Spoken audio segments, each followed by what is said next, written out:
Good evening. This is our biggest event that we've had in 2 years. So thank you so much for coming here and supporting Flyleaf and coming to see John and celebrate this terrific new publication of his.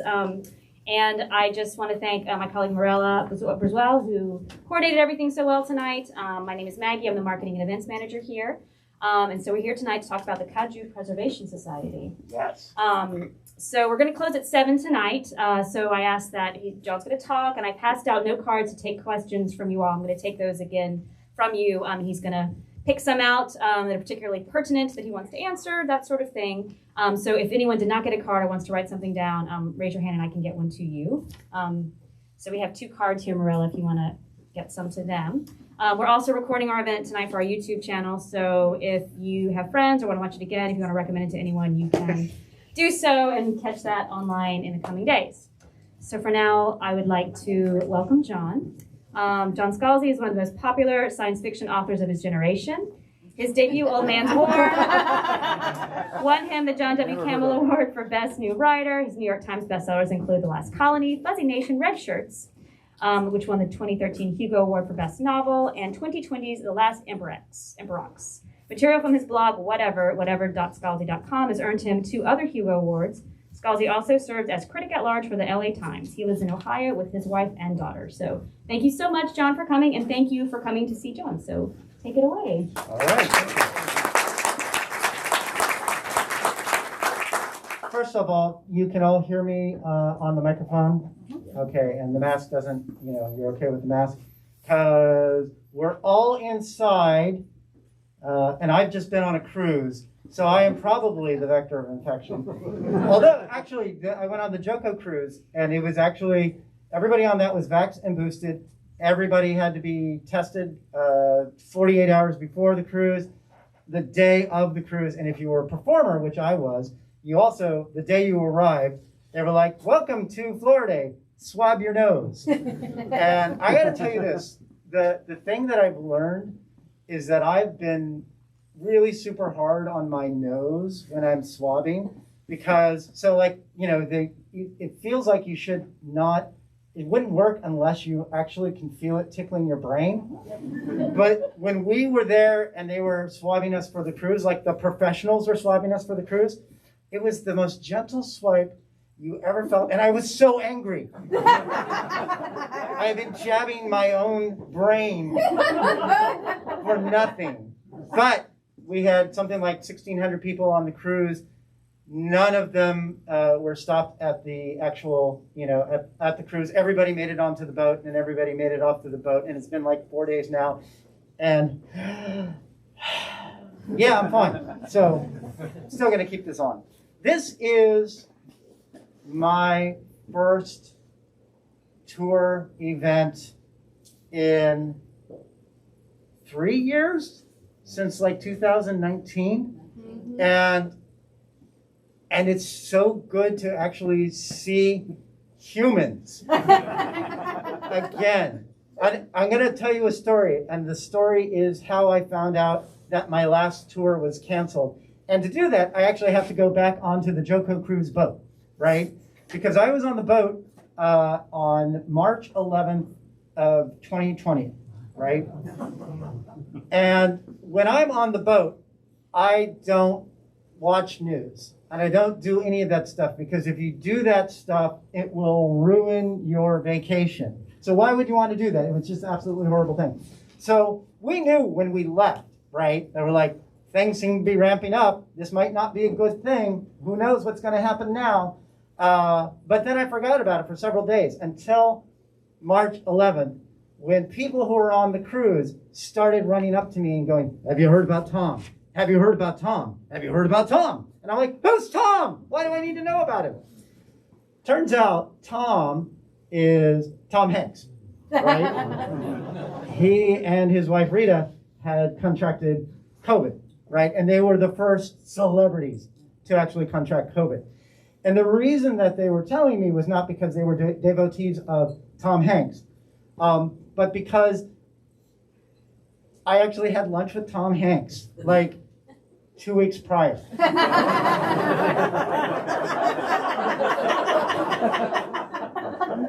So my friend Paul, who actually runs the thing, runs the cruise, comes up to me. He's like, "When did you have lunch with Tom?" Because, and we actually did the math, and it was actually like 16 days. So just outside the penumbra of infection. And so this is how I learned that the world was going to hell. And then I get back to my cabin, and I have an email from my editor. And I kept email specifically for emergencies, which in retrospect turned out to be a good thing. And he's like, the email is, "Where are you? Call me immediately." I said, "I can't. There are no cell phone towers in the ocean. Just tell me what it is you want to tell me." And he's like, that's when I found out that my tour was canceled. And he was like, "And it's not just your tour. It's literally every tour, everything. NBA's been canceled. Your tour is canceled. Everything's canceled." He says, "You have no idea what it's like out here. It's been 4 months since Monday." And so that's how I found out that, this tour that I had was completely canceled. And of course, then we got off the boat. We were literally like one of the last 2 boats to actually be allowed to disembark, right? And so we all went home and we quarantined for a couple weeks. And my publicist, Alexis Cirilla, did something amazing, which was in the space of just like a few days. She took every single event I had that was an in-person event and basically turned it into a virtual event. And that was amazing. It's one reason why, if you look at the KAIJU Preservation Society, it's co-dedicated to her, because she really, above and beyond, made that thing happen. And virtual events are cool because, I just did a virtual event with my friend Monica, last night, which was wonderful because she and I were just giggling through the whole thing. But when we first started doing them, we didn't know how to do them. And so I would be just throwing all this energy onto the screen. And you can't do that because you get nothing back. Like, you're all here. When you laugh, I feed on that. Thank you. But there's none of that when you're doing an event. So I would do this event where I'd be like, yada, yada, yada, yada, yada, yada. You like the things that, performing monkey thing that I do like I'm doing now. But then when it was done, I'd be like, why am I so tired? Why is this torture? And it really is because you get nothing back from anyone. So the fact that you are all here now, that I am here, that we get to do this thing is so nice. I thank you so much for coming out. Thank you so much to Flyleaf for having me here. This is just amazing stuff, and I'm just so thrilled to be here with you all. Thank you.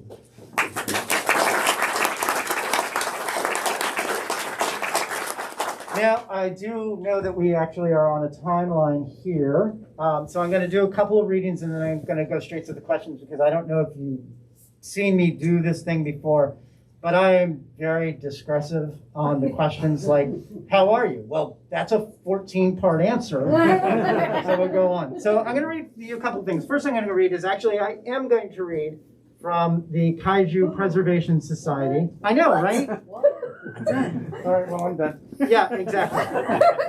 Why are you doing that? No, I am going to, so I'm going to read from this. I'm going to read like the first chapter because I think the first chapter is good. The rest of it's shit. But the first chapter, it's great.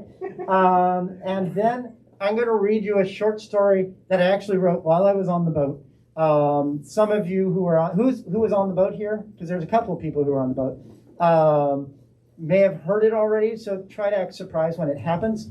But it's a story that has a real connection with nature, and I will explain when I get there.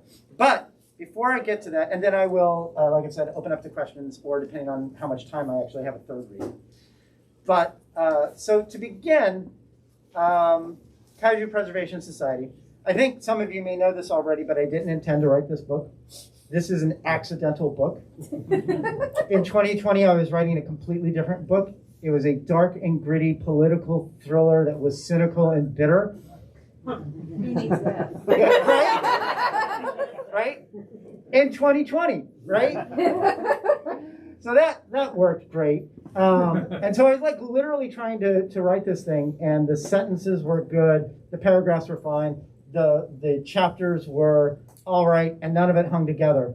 And I wrote 60,000 words in this book, and none of it really worked.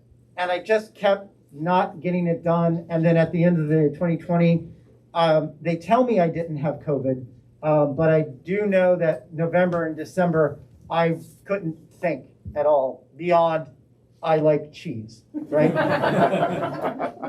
Which is a great statement. I really do like cheese. Cheese is great. But that's not really something that you can make a novel out of. I Like Cheese, a disquisition into one man's obsession by John Scalzi. You probably could. Actually, I could do that. At least a short story. I was about to say, I Like Cheese, 2023 by John Scalzi. We'll see you all next year. The cat says it. The cat says it. There you go. We'll have the cat actually,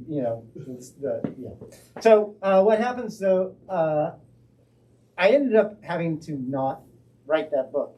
And I had to send an email to my editor, and this is like early February, where I'm like, I loathe this book and everything this book makes me feel, and I can't do it anymore, and I'm sorry, I've never done this, and I feel like a diva, but I can't do it. And his response was actually really kind. He's like, it's all right. He admitted that he also had lived through 2020. So he understood where he was coming from. And he was like, it's fine. Even though it's on the schedule, even though we have, put it up on, Amazon for pre-order, even though we have commissioned the artwork for the cover, it's fine. And so it was taken off the schedule. And I was just like so relieved. And then I went to go take a shower because, I was feeling kind of dirty. And as I'm in the shower, my brain basically said to me, hey, so while you were writing that novel that you were never actually ever going to finish, I was thinking about this other complete novel. And here it is, the KAIJU Preservation Society. And literally, the whole book downloaded into my brain. And I wanted to leap out of the tub, screaming Eureka, and get, back to the thing, but I actually rinsed off the soap first. Then I went to my email, and I was to send a note to Patrick. I was like, oh, so hey, you know how I wasn't gonna actually have that novel done? Actually, give me 6 weeks, and I will have it done. And 5 weeks later, here was this book. And this was literally, and I mentioned this last night in discussion with Monica, it was literally the most joyful time I've had writing a novel in like forever. Because it was just so much fun, and it was what my brain needed. It was a complete break from everything. And it was just like, oh, so amazing. And it was done in 5 weeks because I need to make all my novelist friends hate me even more. So I'm going to read you from the first chapter. And the book starts, it's kind of a funny thing. The book starts basically March 11th of 2020. And it ends on March 19th of 2021, which coincidentally, seriously, coincidentally, was the date I finished writing the book. Like, I didn't mean for that to happen, but it was kind of cool that it did. And so anyway, here is the first chapter in which our protagonist goes in to get a promotion and finds out something else. So, Jamie Gray. Rob Sanders popped his head out of his office door and waved at me, grinning. Come on down, let's do this thing. I got up from my workstation and grabbed the tablet with my notes, grinning as well. I glanced over to Kenesha Williams, who gave me a quick fist bump. Knock 'em dead, she said. Stone dead, I said, and walked into the CEO's office. It was time for my performance review, and I'm not going to lie, I was going to crush it. Can you all see me in the back? I just want to make sure I'm seeable. Okay. Hearable. I'm seeable and hearable. Rob Sanders welcomed me in and motioned me over to his conversation pit, as he liked to call it, which was 4 massive primary colored beanbags around a low table. The table was one of those ones that had a magnetic bead that dragged around blinding white sand under glass, making geometric patterns as it did so. Currently, the bead was making a swirly pattern. I picked the red beanbag and sank into it only a little awkwardly. My tablet briefly flopped out of my hand, and I caught it before it skittered off the beanbag and onto the floor. I looked up at Sanders, who was still standing, and smiled. He smiled back, rolled over a standard desk chair, and sat in it backwards, arms crossed over the back, looking down at me. Oh, I see. CEO power move. Very nice, I thought. I wasn't worried about it. I understood how CEO egos worked, and I was prepared to navigate my way through this one. I was here for my 6-month performance review, and I was going to, as previously stated, knock 'em dead. Comfortable? Rob asked me. Supremely, I said. As discreetly as possible, I adjusted my center of gravity so I was no longer listing ever so slightly starboard. Good. How long have you been here at Food Mood, Jamie? 6 months. And how do you feel about your time here? Well, I'm glad you asked, Rob. I feel really good about it. And in fact, I held up my tablet, I'd like to spend some time in this session talking about how I think we can improve not just the Food Mood app, but our relationships with restaurants, delivery people, and users. It's 2020 now, and the food delivery app space has matured. We really need to go all out to distinguish ourselves if we want to genuinely compete with Grubhub and Uber Eats and all the others here in New York City and beyond. So, you think we can improve? Yeah, I do. I attempted to lean forward in the beanbag and succeeded only in driving my ass further into its recesses. I rolled with it and just pointed at my tablet. So, you've heard about this COVID-19 thing? I have, Rob allowed. I think it's pretty clear we're headed for a lockdown. Here in the city, that means more people will be getting food deliveries than usual. But it also means that restaurants are going to be pinched because they won't be able to do table service. If Food Mood offered to lower our fees in exchange for exclusive listings and delivery service, we'd both make friends with restaurant owners and get a leg up with other apps. You want us to lower fees? Yes. Decrease revenues during a possible pandemic. No, see, that's the thing. If we move quickly and lock down, pardon the pun, the popular restaurants, we'll see revenues go up and the order traffic will also go up. And not just our revenues, the delivery people, deliverators. I shifted in my beanbag. What? Deliverators. That's what we're calling them now. Clever, right? I thought of that term. I thought Neil Stevenson did. Who? He's a writer. He wrote Snow Crash. And that's what? A Frozen sequel? It's a book, actually. Rob waved his hand dismissively. If it's not Disney, we won't get sued for it. You were saying? Our deliverators could also see an uptick. We could pay a higher delivery fee to them. Not too much. I saw Rob starting to frown here. Just enough to differentiate ourselves from the other apps. In a gig economy, just a little boost goes a long way. We could actually build some loyalty, which would improve service, which would be another differentiator. So you want us to compete on quality, basically? Yes! I made a pointing gesture, which sank me further into the beanbag. I mean, we're already better than the other apps. We just need to drive the point home. It'll cost us a little more, but it'll be worth it, is where you're going with this. Oh, I think so. I know, wild, right? But that's the whole point. We'll be everywhere everyone else in the food delivery app space isn't. And by the time they figure out what we're up to, we will own New York City, for starters. You have bold ideas, Jamie, Rob said. You're not afraid to take risks and move the conversation. I beamed and set down my tablet. Thank you, Rob. I think you're right. I took a risk when I left my doctorate program to come work at Food Mood, you know?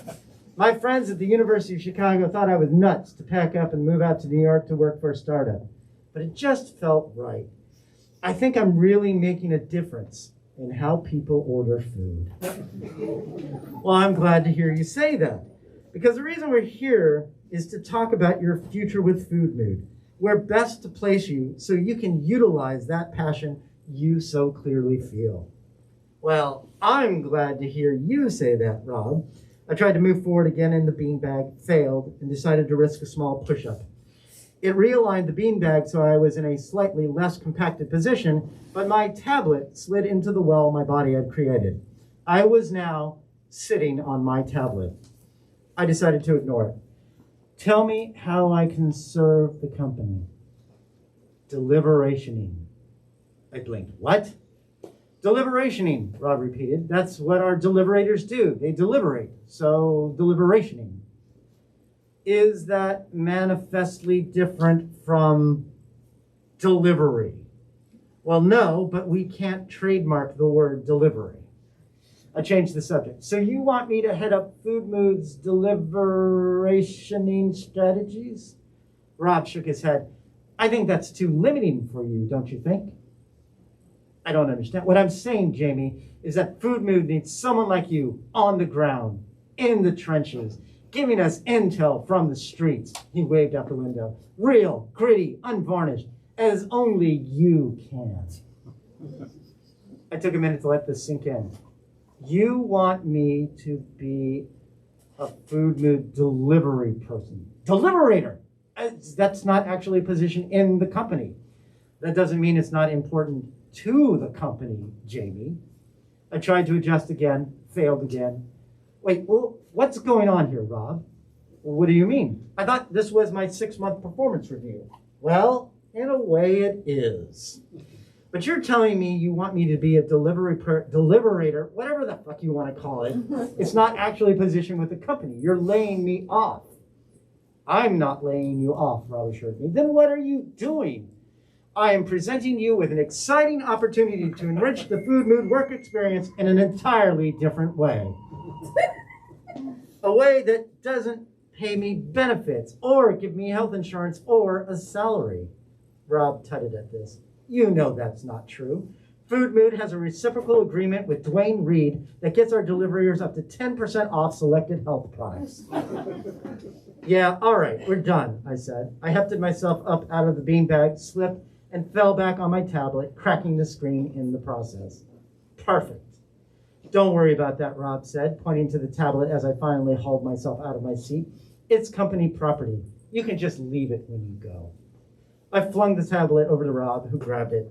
You're a real asshole, I said, just so you know. We're going to miss you as part of the Food Mood family, Jamie, Rob said. But remember, there's always a slot open for you in deliberating. That's a promise. Oh, I don't think so. Your choice. He pointed to the door. Kenesha has your severance paperwork ready to go.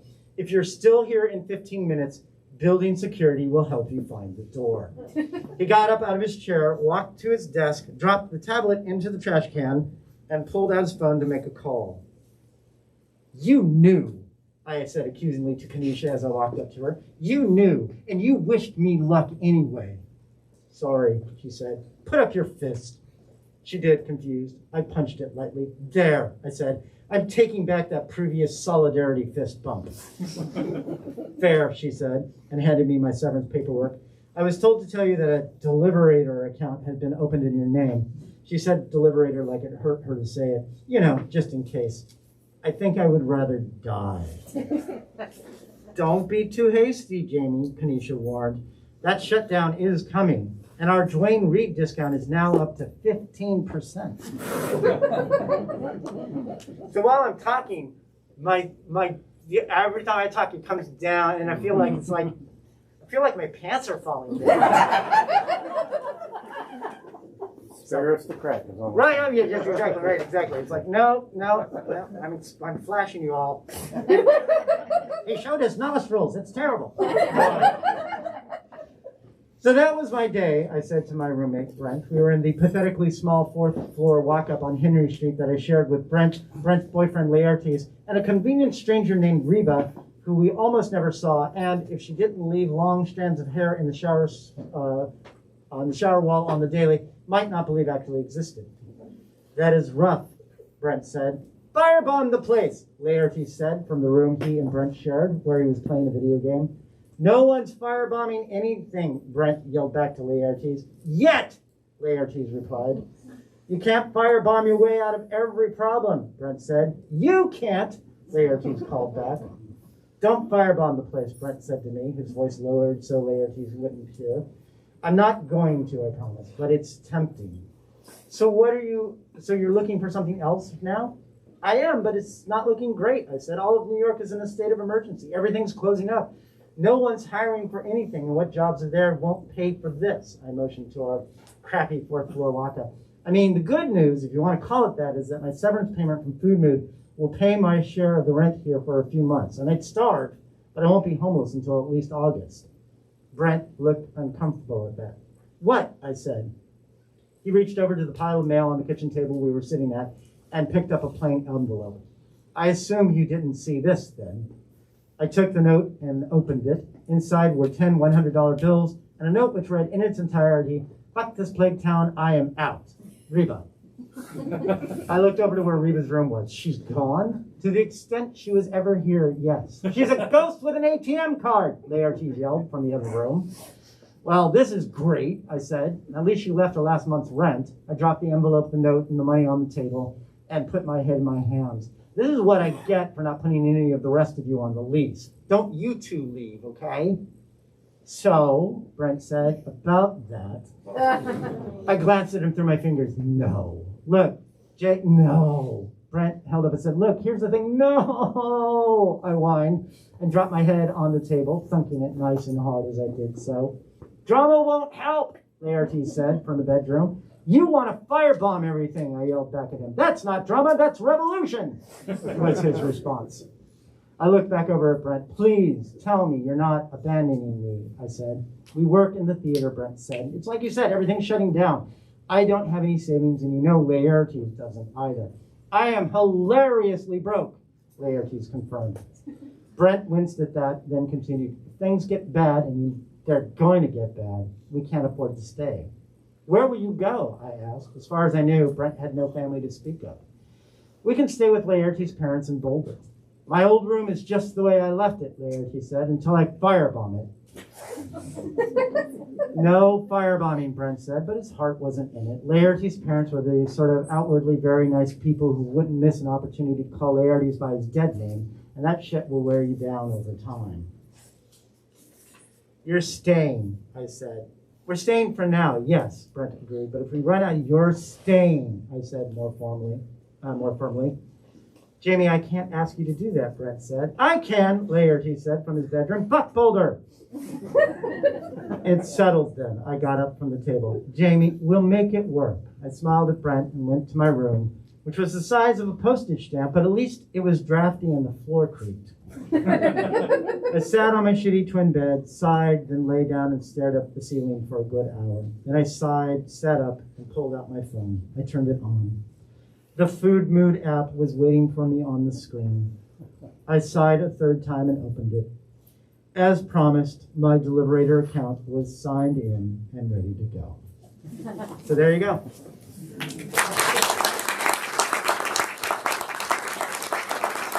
I'm not saying, boy, whoops. I stepped on my microphone, and it's going away. Uh-oh, sorry, YouTube. I am so incompetent. Okay. All right. I mean, that really sort of captures March 2020, doesn't it? You know? Try August 2019. Oh, it's just, it's so many layoffs, and so, yeah, it's just, because I remember just like friends are like, I don't have a job anymore, and I don't know what I'm going to do with myself, and I'm going to boil my shoes for sentencing. And you're like, it was a mess. It was a mess. But it's all better now.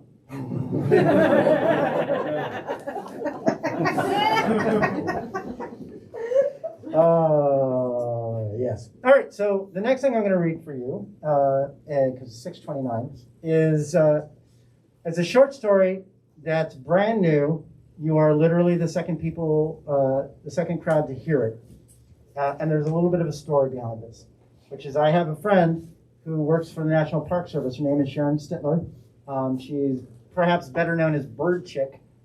She is a great, person to ask about what kind of bird is that, and what kind of bird is that, and what kind of bird is that. She never gets bored with that. Go right up and ask her. She'll be fine. But we were talking about the jobs that one can get with the National Park Service. And the job that she was talking about, which I thought was fascinating, she says there is an actual job that is called Grizzly Bear Conflict Manager. This is an actual job, and it pays really well. Grizzly Bear Conflict Manager. Like, right? It's like the start. It starts at like 70,000 and can go all the way up to like 120,000 or something like that. I mean, if you're really good at grizzly bear conflict managing, right? There's no ceiling on this job, is what I'm saying. And so she's about to explain this job to me, and I'm like, no. Explain no more of this job to me, because I'm going to write a short story that is going to be based on what I think grizzly bear conflict management should be about. The other thing to know before we start the story is I have a friend whose name is Gail Simone. She is a writer who's done a number of really significant comic book and comic book characters. And what Gail likes to do is have blood feuds. And so she's had a blood feud with John Cena. She's had a blood feud with James Gunn. And very recently, she decided to have a blood feud with me. And so on one hand, I'm really flattered because the caliber of people that she has avowed blood feuds to is pretty good, I can't help but notice that they all have names that start with J. So if you want a blood feud with her, that's probably the best way to start. But the other thing is that her Twitter handle lists some of her things and then also notes, definitely not a bear. So no reason for you to know that in the context of this story. I'm just throwing that out. So with that said, here is the story, Grizzly Bear Conflict Manager. Let me start by saying that this is a circle of trust. We are not here to assign blame or dole out punishment, but to resolve conflict and come to a space of understanding and care. There are no bad bears here. There are only good bears whose motivations may be misunderstood. Through discussion, we can come to a resolution. We have a few issues to get through, and this room is scheduled for a raccoon encounter right after us, so let's just dive in. Kodiak, let's start with you. I understand that you have been possessive of a certain point in the river where salmon have been swimming upstream to breed, and that you've been trying to keep other grizzlies from wading in and catching their own salmon. Do you want to explain your thinking here? Yes, I understand that you are a large bear with a large appetite, and I hear the validity of that argument. But surely you understand that all grizzlies are large bears with large appetites, and that while you have claimed this neck of the river as your own, even you, large as you are and hungry as you are, cannot eat all the salmon that come up the river. Right, yes, I understand you believe you could eat all of it. That ambition is a sign of a healthy self-image. But as large as you are, you can't be where every single salmon is as they come up the river. Let me put it another way, Kodiak. You see that large bowl of blueberries that I have put on the table, right? If I tossed one of those blueberries to you, you could catch it with your mouth. But what if I threw 5 at the same time? Could you catch them all? How about 10 or 15? Okay now, Kodiak, grabbing the bowl and consuming all the blueberries in one go, as you have just done, is very clever, yes. But I think you're intentionally missing the point, aren't you? The salmon aren't just sitting there in a bowl. Some of them will get past you. Why not let some of the other grizzlies have a chance at them? There will be more than enough for you at the end of the day. Thank you, Kodiak. Everyone, see how this works? Just a little discussion and reasoning, and we can come to a conclusion that makes life easier for everyone. Grizzlies can be kind and reasonable. Yes, Papa? No, I'm sorry, there are no other break snacks. But at least we can go out at break and root for something. Which brings us to our next conflict, and it involves you, Pew Pew. I understand that you've been wandering into town and digging through the humans' trash again. We have talked about this before, Pawpaw, haven't we? Now, Pawpaw, this can only be a circle of trust if we tell the truth. And when you tell me you haven't been going through trash, I know that you're not being truthful. You know the court order that we have on you allows us to examine your stool samples. Your last stool sample contained evidence of enriched flours, processed meats, and several types of plastic wrappers. You were snacking out of the bin behind the Stop and Shop again, weren't you? We all know how much you love snowballs and Slim Jims. Yes, of course we found your stool in the woods, Pawpaw. That's where bears go to poop. This is widely known. Please don't act surprised. Instead, tell me why you're dumpster diving again.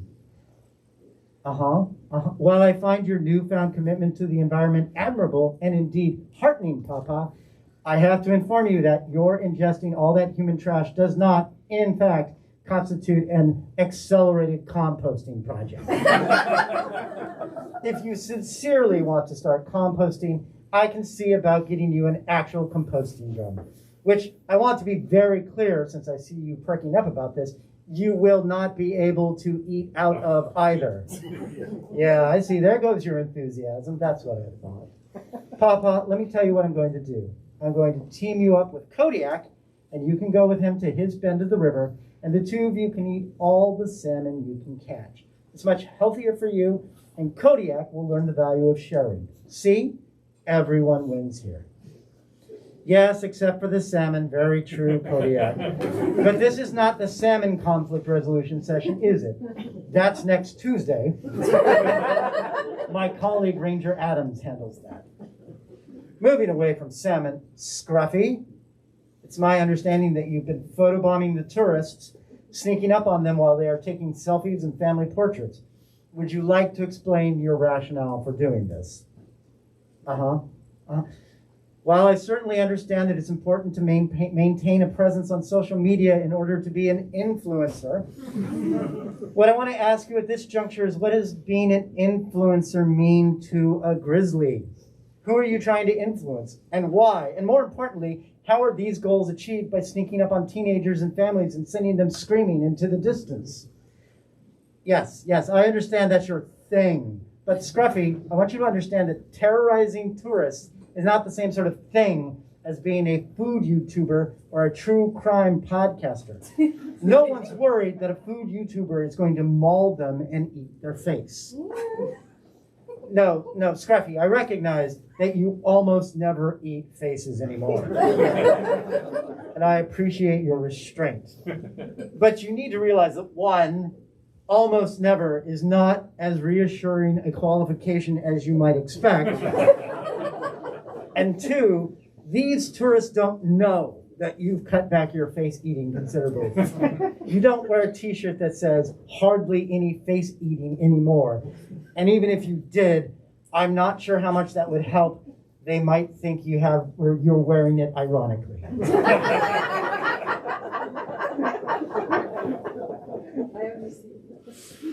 Let's do this, Scruffy. You stop popping up behind unsuspecting park goers, and I'll talk to the Park Service about setting you up with your own Instagram account.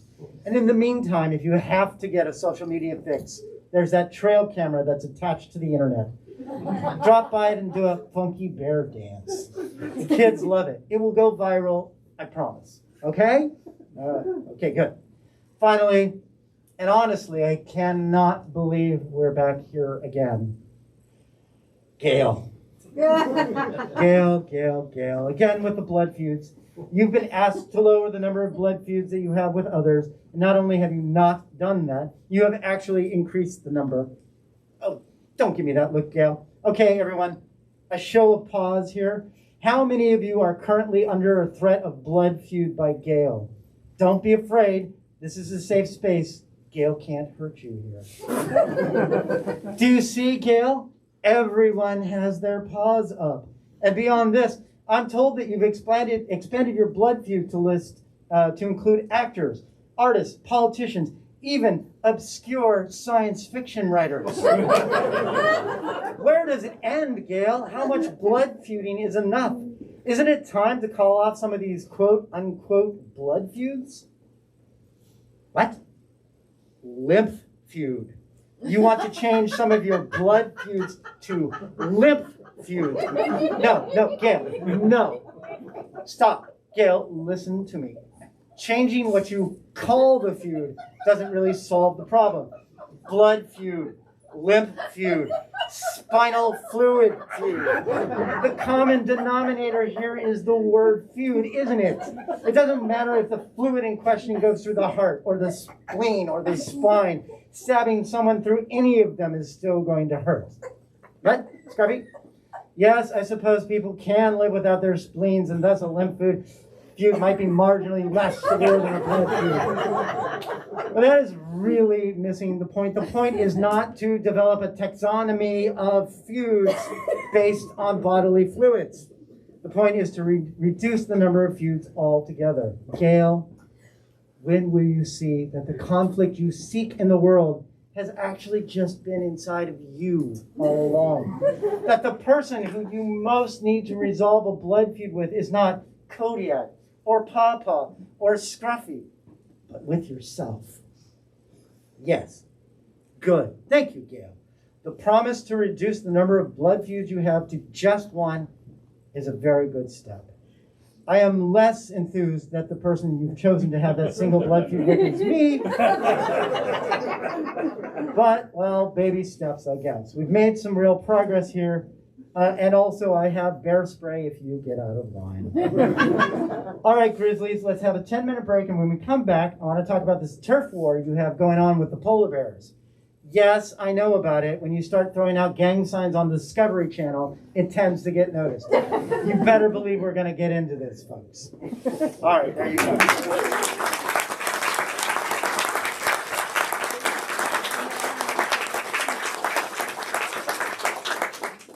Now, isn't that much better than whatever an actual grizzly bear conflict is? I mean, I'm sure it's an important job.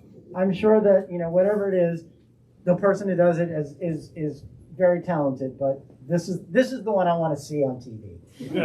That's the Discovery Channel story I want to make. All right, so we have the questions, and we're going to go ahead and get to those. Yep. And Written anything down during the talk? Okay. You can pass it to me. Any other questions? Any Yes, other no, questions? Yes, no. Okay. And a whole stack. Whole stack of questions. You just throw them on the stage when you're done, and Oh, just violently. Totally. How long did you have the idea for KAIJU before you started putting keystrokes to pixels? As was discussed, literally no time at all, because it just downloaded in my brain. Now, it means my brain was thinking about it in some way, shape, or form for some time, and I didn't even know about it. And I kind of love that. I kind of love that it was just like, KAIJU, KAIJU. That's an actual song. 7-inch remix is coming out real soon. How much of Old Man's War was composed or thought out before you started physically writing it down? You guys want to really ask the same questions. The answer to that one is I made it up as I went along. I only had the concept, which was, what if Starship Troopers, but old people? And I did sort of explain to my wife as we took a trip down, because I was living in Vienna at the time, and I was scoping it out as we drove down to North Carolina, where we were vacationing at OBX.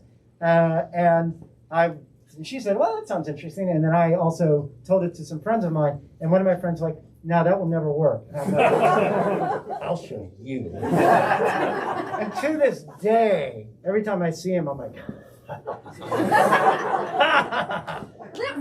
Lip feud indeed. What is your creative order, world building, strong character?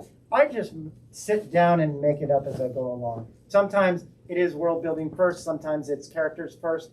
It really does depend on the project. Like when I did Lock-In, I actually spent so much time doing world building, and that's world building that I couldn't actually show, that I ended up writing a novella that was called Unlocked. That was literally, look at all the world building I did. Look, pay attention. So that's what I did with that. What is my favorite burrito? We knew that was coming. I mean, I know that I am supposed to say, why don't you start off with, Vaseline, and then you put in gummy bears, and then you set it on fire, and then you put a full live chicken in it, because that's the reputation I have. But my favorite burrito is a carnitas burrito. You really can't go wrong with carnitas. People are like, you've sold out, man. Big burrito has gotten to you. But a carnitas burrito is delicious. I just reread Lock-In. Now that we've been through a pandemic, I'm stunned by how much you predicted accurately. How? I am from the future. I'm not supposed to say that, but I think it's time that you all knew. No, here's the thing about Lock-In. Lock-In was written with a very basic understanding of epidemiology and some idea of human nature. So you put those two things together, you're gonna do all right. Now, I'm sort of disappointed that the world of Lock-In handled the pandemic better than real people. Humans are letting me down here, but generally speaking, that's really what it is. Epidemiology plus human behavior gets you Lock-In and real.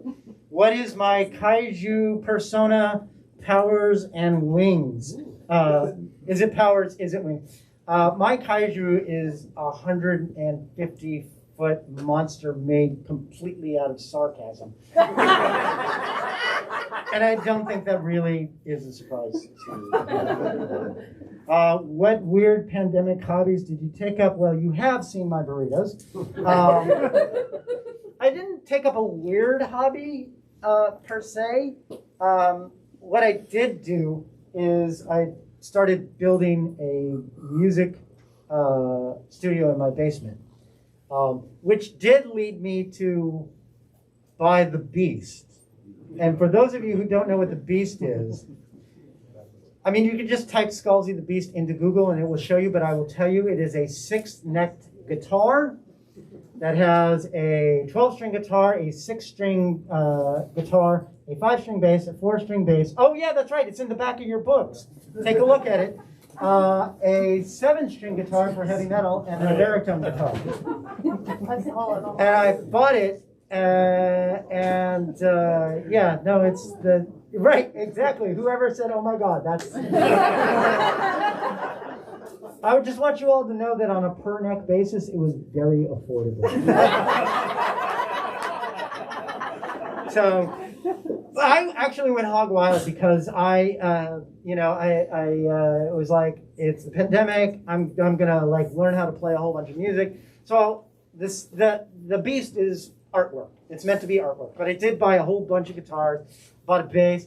I bought a keyboard that I thought was going to be about this big, but ended up being like Keyboard. It's a keyboard. I mean, I brought it down and I set it up, and I was like, I am so over my head. For those of you who know keyboards, it's a Roland Phantom 8, right? Right? Okay, and someone's like, yeah, way to go. Thank you. Please come and play, because I have no idea what I'm doing. So I really overbought on that one, but I don't. And then I bought a church, so So I guess my hobby was buying shit. So We're waiting for the brand new religion. What? We're waiting for the brand new religion. You're right for the brand new. I am not going to start a religion. Never Bad- say never. Bad track record with science fiction authors in religion.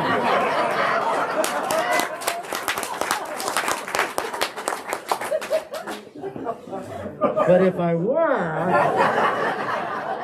All right, you have called yourself lazy.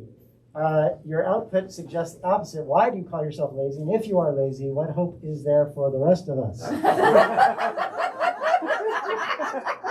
None. Well, Monica, because I know you wrote that because there was a question that she didn't get to last night when she was interviewing me. I am extremely, extremely, extremely lazy. And the thing is I've had 30 years of adult life to design my life so that I only have to do a few things, right? And those few things are things that I would do anyway. So it's just maximal, and it's like, maximal application of, it's like, why do I write science fiction? Because science fiction's easy for me. Why do I have so much dialogue in my books? Because dialogue's easy for me. Why are you snarky? That's why. I ironically made an effort to design my life. So it's now, I had help, right? First off, many of you know that I'm married. My wife, Christine, the most amazing person in the world, super organized, allows me to just, do your thing, honey, it's fine. All this sort of stuff, while she handles like literally all the rest of the stuff. I've informed her she is not allowed to die before me, because if she does, they will find me in a fetal position, like eating Rice Krispies, and having no other way of getting through life. So it really helps to have, a spouse who's organized. And it sounds like, oh, you're just letting her do everything. And I'm like, well, one, yes. But two, I check in with her at this, like on the daily. I'm like, you're okay that you like handle all that stuff? And she's like, just keep making money. I mean, if that's all I have to do, that's great. But in all seriousness, I have designed my life towards being lazy. But fundamentally, the laziness is only takes you so far. You do actually have to do work. You do actually have to make an effort. I am lazy, and my paths of laziness have taken me to writing novels. But I do not write lazy novels. I would rather kill a novel, which I did in 2020, than to give you a novel that I did not think was the best effort I could give at any one time. So in that sense, you are absolutely correct that I'm not lazy about the work. But I have done everything else in my life to, lead me to the principle of least effort when I get to that point. Will there be a follow-up to the last emperor? Please, more interdependency. So this is what I've been telling people. When I first originally did the pitch, the interdependency was going to be 2 Sanderson-sized books. Speaking of which, Sanderson, Brandon Sanderson, if you don't know, just did a Kickstarter where he just it was up to what, $125 million now or something like that. It's not really. It's like, and people are like, could you do that? I'm like, hell no! Hell no, I'm not going to do that. He's got 30 people that work for him, but he's like, I look at that and people see it's like $30 million or something that he has got. I look at the 120,000 orders he has to fulfill and all those logistics. He has to print and publish and distribute 4 books plus 8 swag boxes in a year. And people are like, but that's a lot of money. That's not a lot of money when you have all that sort of stuff. You couldn't pay me $30 million to do all the work he has to do. He's not going to keep all that $30 million because he's got to mail swag boxes. And people are like, you're just jealous of Brandon. I'm like, hell no, I'm not jealous of him. See, before, lazy. What? Yes, lazy. Absolutely. It's like, why are you with a publisher? Because the publisher does everything. All I have to do is write the books and come out here and be a performing monkey for an hour. This is easy for me. But yeah, what Brandon Sanderson's doing is crazy. So anyway, I mean, he will do it. Right? He's gonna do it, and he's gonna do a good job with it. All his people are absolutely 100% top of their game. It's gonna happen, and he's gonna do great. But I look at that and I'm like, you have fun. I happen to know that he's jealous of your first studio. Yeah, well, I mean, he's made up for it since then. He's fine. That He's gonna gonna be a blood feud there. Yeah, no. Well, no, he was my nemesis. Like when I won the Astounding Award, which was previously known as the Campbell Award, and I'm getting up there and I'm holding the plaque and I'm getting the tiara and stuff like that. In the very back, you hear, Scalzi! And that was Brandon. So we've had a good-natured, nemesis thing going on. But let's be real. I'm doing okay. I want to be clear. I'm doing okay. Brandon, 40,000 pages of text a year just for fun. What could you say to that? It's like, dude, take a nap. Have a snack.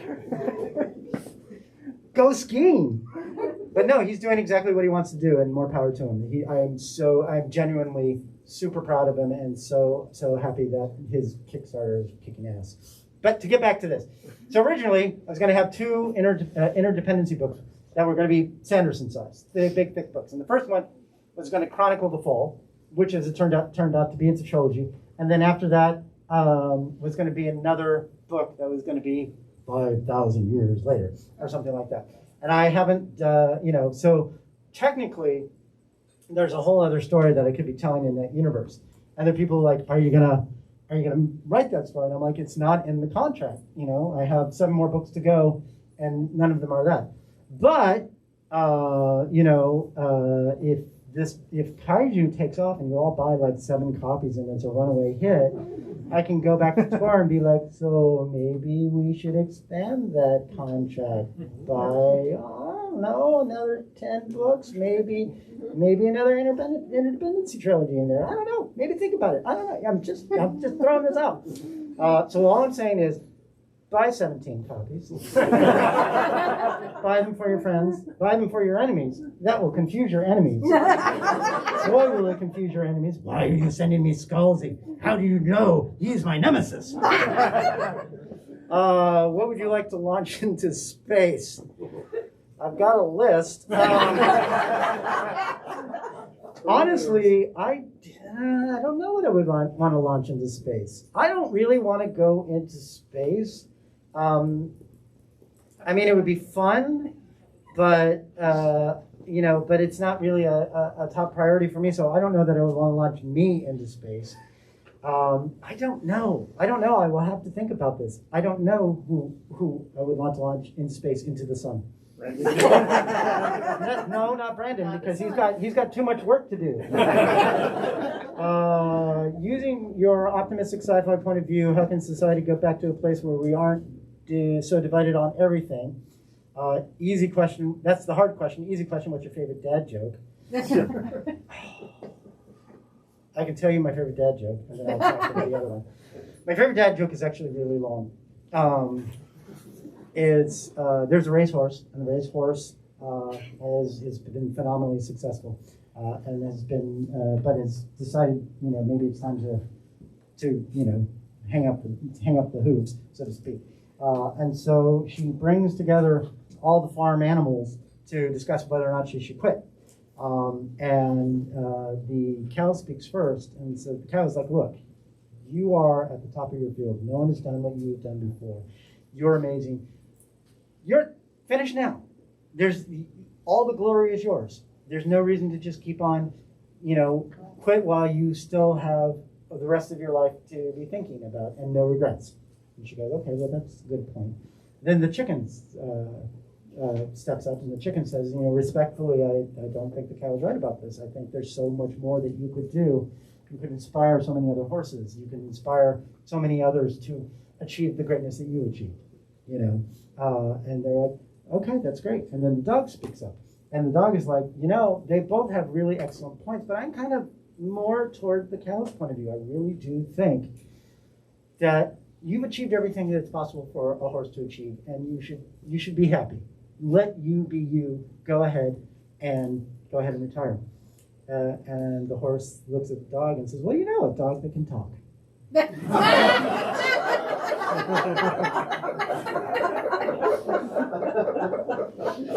didn't say it was good. I said it was long. Using my optimistic sci-fi point of view, can society get to a place where we aren't so divided on everything? I mean, a lot of that depends on what people want to do. I mean, the simple fact of the matter is a lot of people get off on being divided. It's cheap and easy adrenaline. It's easy to say this person is the enemy, or that person is the enemy, or what you're doing is sick and wrong, or what you're doing is sick and wrong. I'm a screaming liberal. I don't know if you know this.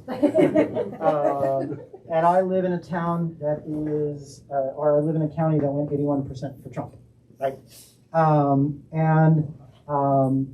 They all know that about me. They do read my blog, and they do see my Twitter feed. None of this is a surprise. My my representative follows me on Twitter. He's, and we haven't elected a Democratic representative in Ohio 8 since 1932. So, I don't think it's a surprise to him what my political views are, right? And I say to people, on a day-to-day basis, I have the loveliest neighbors that you ever would want to meet. They have atrocious politics, and I think a lot of the policies that they vote for are going to hurt lots of people, including themselves. And if they ask me directly, I will tell them why. But on a day-to-day basis, I think the vast majority of people, and this is something that I think people who are very politically engaged don't always grasp, on a day-to-day basis, I don't think most people really think about politics more than they think about the Bengals or others or their sports team or their favorite show or something like that, which is unfathomable to someone who is like politically active. But when you have that as the case, and there's a good reason for that, they have to get through their lives, and you have to decide where you're going to put your attention. And they're putting their attention on their family, on their jobs, on their getting through the day-to-day thing. And it's, like I said, unfathomable to some people, but that's the way I think a lot of people do it. And I think if you live in a place that has not voted Democratic since 1932, and literally everybody has always voted Republican, when it comes time to press that button, what are you going to do?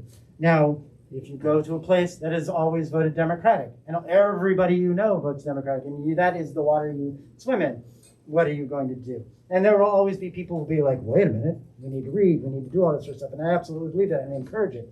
But you have to understand that politics is a luxury for a lot of people, and it's just easier to get into that tribal thinking. How do we solve that tribal thinking? A lot of it comes down to how do you see the people who don't have your politics and you have your views. The thing about living in a place that went 81% for Trump when I'm a screaming liberal is I don't have the luxury of seeing my neighbors as completely one-dimensional political monsters. Their politics are still wrong. Their politics are ruinous. Their politics are bad because the GOP has just decided, hey, white supremacy, you know what? What if we did? And I don't, and it's hard to, and the place where I live is 98% white. So they're like, it doesn't seem so bad. What is the problem? Because it's not affecting anybody they know. And so it's hard to do that. But I don't have even though these are horrible, ruinous policies, in my opinion, I don't have the luxury of seeing my neighbors as just the good Germans. There is something more. And the thing that we have to do, I think, is understand that there is dimensionality to even the people who have the politics that we abhor. Does this mean that we just be like, well, he's really a nice person, just don't talk to him about politics? No. You do have to acknowledge that that being a nice person doesn't excuse terrible politics. But you do have to understand that the way that they come to those politics is not simple and is not easy and requires a lot of effort and I don't know why I'm staring at you while I'm saying this, but requires effort to, compassion, empathy, understanding. My neighbors have terrible politics, and that's a thing that I have to live with. But part of the thing is I live among them, and they think I have terrible politics. And on a day-to-day basis, when we discuss the world, they don't have the luxury of seeing me as a one-dimensional monster either. And so they have to confront the complexity that is me just as much as the complexity that I have to confront the complexity that is them. And I think maybe that helps a little. You just have to be your big, confusing, complex person. So there you go. Hey, John, it's 7 o'clock. Uh-oh. I want to raise that flag, so maybe one more awesome question. Okay, let me see. What was Gold Team named for Joko's teams? I don't know what that means. Writing is a combination of craft and inspiration. What would you like to tell us about your creative process? I sit in a chair and I make shit up. Are there plans for a sequel to Lock In and Head On? Yes, there will be one more book at least. Update on Option Books. Old Man's War. It's at Netflix. I could tell you things, but they would kill me. We won't tell them. Red Shirts. I could tell you things, but they would kill me. And of course, KAIJU. It's being developed as a television series at Fox, of all places. And I'm very much looking forward to that. And that is now it's 7 o'clock, and we are going to close up shop. But before we do, let me say two things. One, thank you, each and every one of you, for coming out. Like I said, first time I've been on tour in years. This has been wonderful. The second thing is, and I say this every time, and I mean it every time, support your local bookstores. You are here at Flyleaf. I know y'all bought books. That's great.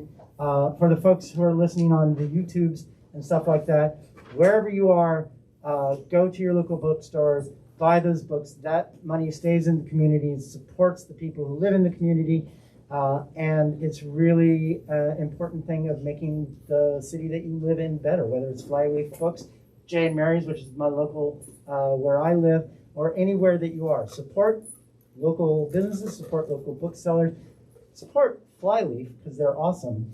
And again, thank you all for having me.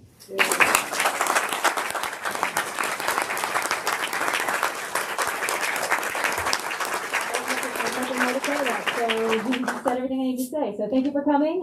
If you want to talk with your friends, I asked that maybe you head on out to the stores. We're closing up. Slowly meander. Thank you for coming. Thanks, So there's John. also a black bear conflict manager. What? There's a black bear conflict manager as well. Wow. That works in the Appalachian area, the Shenandoah Valley region. I've met them. My daughter is a biologist, fish and wildlife, and she's looking at this.